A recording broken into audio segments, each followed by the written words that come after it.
চোর, ওকে এখান থেকে টাকা দিয়ে তবে যেতে বলো। ওরা এখান থেকে টাকা দেবে তবে যাবে এখান থেকে। আপনার নাম? মিঠু দাস। আপনি 100 দিনের কর্মী? হ্যাঁ।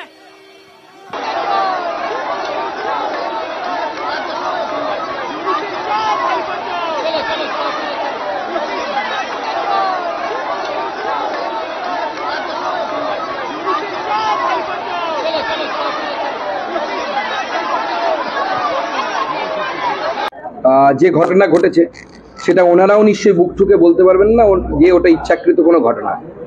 যেটা একটা প্ল্যাকার্ড লেগেছে সেটাও আমার সিকিউরিটির গায়ে লেগেছে। কিন্তু প্রশ্ন হচ্ছে, গত নবান্ন অভিযানের সময় বিজেপির যে নবান্ন অভিযান হয়েছিল তাতে একজন শিখ সিকিউরিটি, যিনি আমাদের প্রিয়াঙ্কু পান্ডে, তার সিকিউরিটিতে ছিলেন।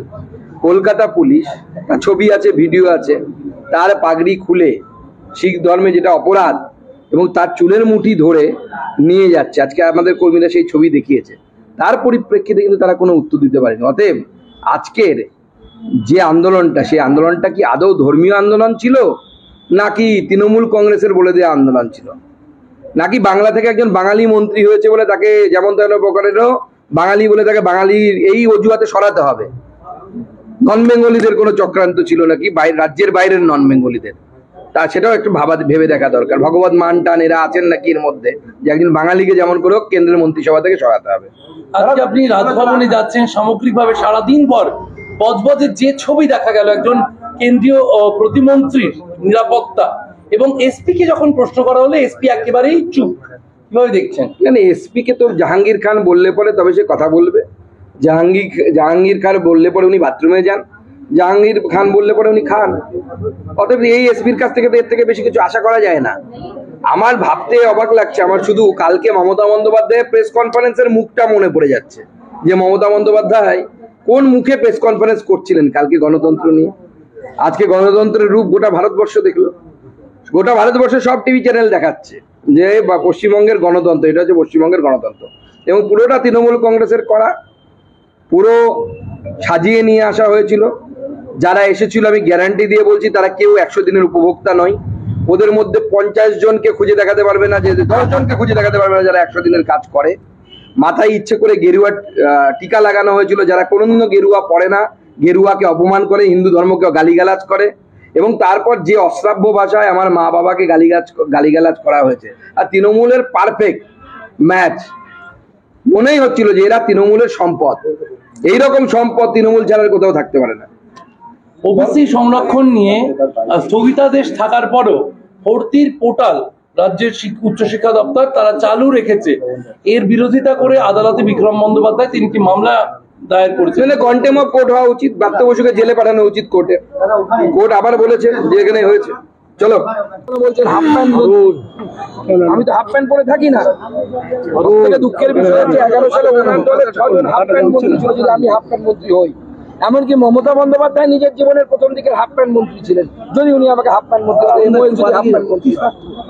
বাংলা থেকে একজন মন্ত্রী হয়েছে, সেটা পছন্দ হচ্ছে না আমার। আসল বাংলা বিরোধী যদি কেউ থাকে তা হচ্ছে মমতা বন্দ্যোপাধ্যায়।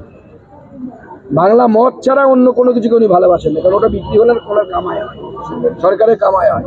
আর আজকে পশ্চিমবঙ্গ দিবসকে যেভাবে উনি পালন করতে বাধা দিলেন, পশ্চিমবঙ্গ দিবসের দিন পশ্চিমবঙ্গের একজন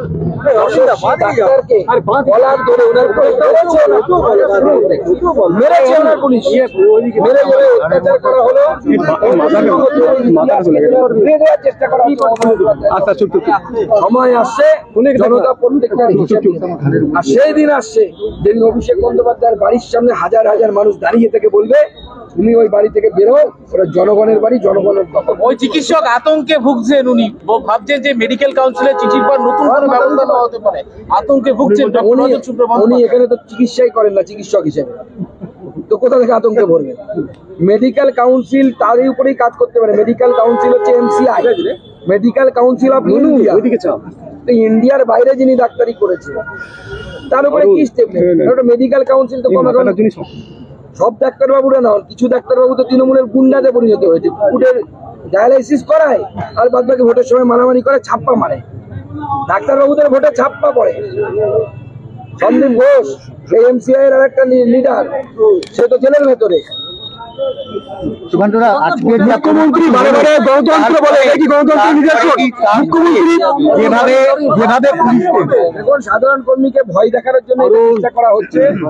বিজেপির কর্মীরা ভয় পাবে না এবং ইটের জবাব পাথর দিয়ে আমরা দেবো, কিন্তু আমি ঢিল মারলে পাটকেল খেতে হবে। কালকে যেটা করেছে, তার প্রত্যেকটা জবাব পাবে। যেমন আমি জবাব দিয়েছি না, একটা এসে চোর চোর করছি, তাকে জবাব দিয়েছি। ওটা হচ্ছে জাহাঙ্গীরের বেটা, জাহাঙ্গীরের অবৈধ সন্তানের হ্যাঁ জাহাঙ্গীরের সন্তান, অবৈধ সন্তান, তাদের সবাইকে আমি ওই উপাধি দিয়েছি, সবাইকে সেই উপাধি। সুকান্তদা আজকের পরে ওই ডাক্তারবাবুর কি হবে তিনি কিছু জানেন না, কেননা যেভাবে ভয় দেখার সুরক্ষা নিয়ে আমরা খুব চিন্তিত। তৃণমূল কংগ্রেসের আমলে যা কিছু হতে পারে, অভিষেক বন্দ্যোপাধ্যায় ওনাকে মারিয়েও দিতে পারে।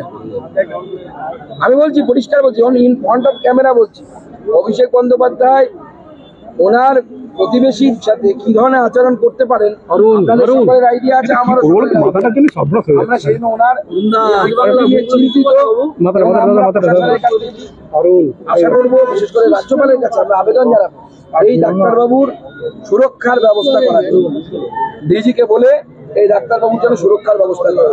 অভিষেক ব্যানার্জির বাড়ির সামনে এত সুরক্ষা যদি থাকতে পারে, 2-4টে পুলিশ ডাক্তারবাবুর জন্য ভয় পাচ্ছেন, দেশ ছেড়ে চলে যেতে হবে না তো? চিকিৎসক রাজীব শুক্লা বন্দ্যোপাধ্যায় যেতে হয়, বাঙালিদের থেকে লজ্জার আর কি আছে?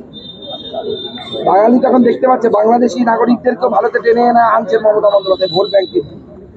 আর এই ধরনের প্রথিতযশা যারা ডাক্তারবাবু, তাদেরকে ভারতে ফিরে আসার ইচ্ছে থাকলেও তাদেরকে ভারত ছেড়ে পালানোর জন্য ব্যবস্থা করছে মমতা বন্দ্যোপাধ্যায় এবং কি বার্তা যাবে আজকের এই ডাক্তারবাবুকে যেভাবে অ্যারেস্ট করে, কি বার্তা যাবে পশ্চিমবঙ্গের যে বাইরের ডাক্তারের, কি বার্তা যাবে? অন্যের কি দিন কি রাত? মমতা বন্দ্যোপাধ্যায় পশ্চিমবঙ্গের রেপুটেশন বলে কিছু রেখেছে? কয়লা চুরি, বালি চুরি, মন্ত্রীর উপরে হামলা, জেপি নাড্ডার উপরে হামলা, শিক্ষকের 26,000 চাকরি চলে যাওয়া, অভয়াকাণ্ড, তাকে ধামাচাপা দেয়া, মমতা বন্দ্যোপাধ্যায়ের কোলের ছেলে সন্দীপ ঘোষ এখন এই মুহূর্তে জেলে, প্রাক্তন শিক্ষামন্ত্রী বান্ধবী সহ জেলে, আরো কয়েকটা অপেক্ষা করছে, যাবো করছে, কোন সময় যাবে, কোন সময় পা পিছলে যাবে বলে বোঝা যাচ্ছে না, ভাইপো কোন দিন ঢুকে যাবে সেটা বোঝা যাচ্ছে না। আর কালকে যদি আমি সময় পাই, পুলিশের চুরির দুর্নীতির কাগজ আমার কাছে এসেছে, কালকে ওটাও দেখাবো, নতুন জিনিস দেখবো। এতদিন শুনলাম চোর চুরি করে পুলিশ ধরে, এবার পুলিশের চুরির এফআইআর কালকে দেখাবো আপনাকে।